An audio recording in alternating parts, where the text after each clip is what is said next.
નમસ્કાર મિત્રો, સીસીઈની પરીક્ષા જે 1 એપ્રિલથી 20 મે સુધી ઓનલાઈન CBRT એટલે કે કોમ્પ્યુટર બેઝ લેવાઈ હતી તેની રિસ્પોન્સ શીટ મુકાઈ ગઈ છે. રિસ્પોન્સ શીટ એટલે કે તમે પરીક્ષામાં કયા પ્રશ્નનો કયો જવાબ આપ્યો છે તે બતાવતી શીટ. અહીંયા રિસ્પોન્સ શીટ દ્વારા તમે પોતાનું પ્રશ્નપત્ર અને તેમાં તમે ટીક કરેલા પ્રશ્નોના જવાબો જોઈ શકશો. આન્સર કી હજી સુધી આવી નથી, તે 1-2 દિવસમાં આવી જશે. આ વિડીયોમાં આપણે જોઈશું કે CCE પરીક્ષાની રિસ્પોન્સ શીટ કેવી રીતે અને ક્યાંથી ડાઉનલોડ કરવી. આ પહેલાં જો તમે આ ચેનલ પર નવા હોવ તો આ ચેનલને સબસ્ક્રાઈબ કરી દેજો, જેથી આ જ પ્રકારના વિડીયોઝ તમને સતત મળતા રહે. તો ચાલો ચાલુ કરીએ. સૌપ્રથમ આ પ્રકારનું જે નોટિફિકેશન ગઈકાલે મંડળ દ્વારા બહાર પાડવામાં આવ્યું હતું કે તમે તમારી રિસ્પોન્સ શીટ 25/5/2024ના સાંજના 6 કલાકથી ડાઉનલોડ કરી શકશો અને તેના માટે આજે લિંક આપવામાં આવી હતી. આપણે આજે લિંકને અહીંયાથી કોપી કરીશું.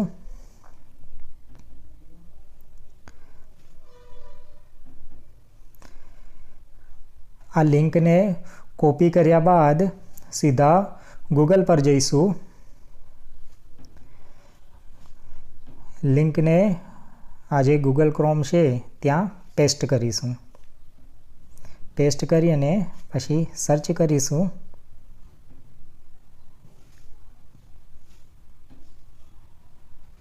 તો આ રીતે એક નવું બાર ખુલી જશે.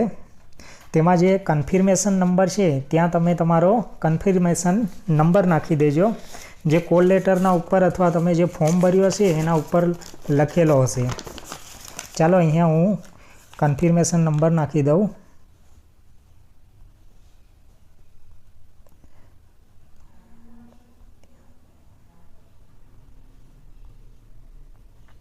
અને ત્યારબાદ નીચે બર્થ ડેટ નાખજો. બર્થ ડેટમાં જે સ્લેશ કે આડો લીટો કંઈ કરવાનું નથી, સીધી બર્થ ડેટ નાખજો પૂરેપૂરી.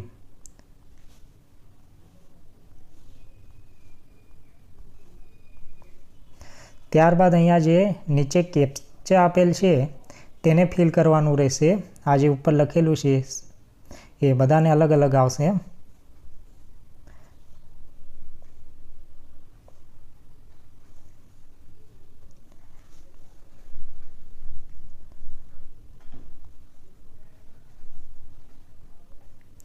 આટલું ફિલ કર્યા બાદ આ જે લોગિન આપેલું છે તેના પર ક્લિક કરવાનું રહેશે.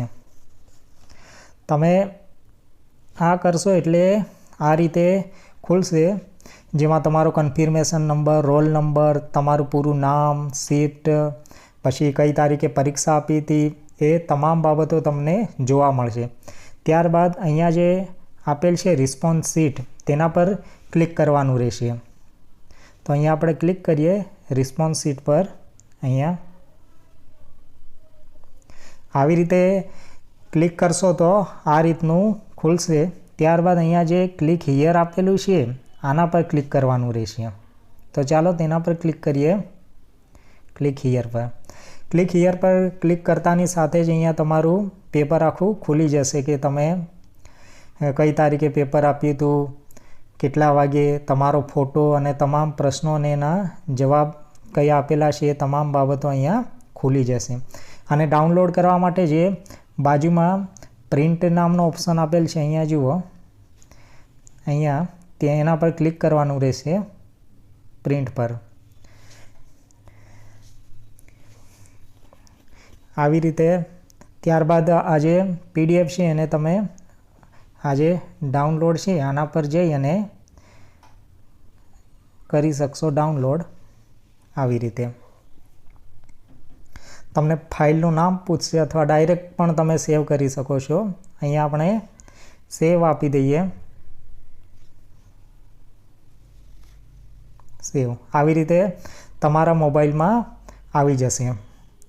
તો આવી રીતે તમે તમારું પેપર ડાઉનલોડ કરી શકશો. જો તમને વિડીયો ગમ્યો હોય તો આ વિડીયોને લાઇક કરજો અને તમારા જે મિત્રોએ પરીક્ષા આપી છે તેમને શેર કરજો, જેથી તેઓ પણ પોતાનું પેપર ડાઉનલોડ કરી અને જોઈ શકે. જો તમે આ ચેનલ પર નવા હો તો આ ચેનલને સબસ્ક્રાઈબ કરજો, જેથી આ જ પ્રકારના વિડીયોઝ તમને સતત મળતા રહે. આભાર.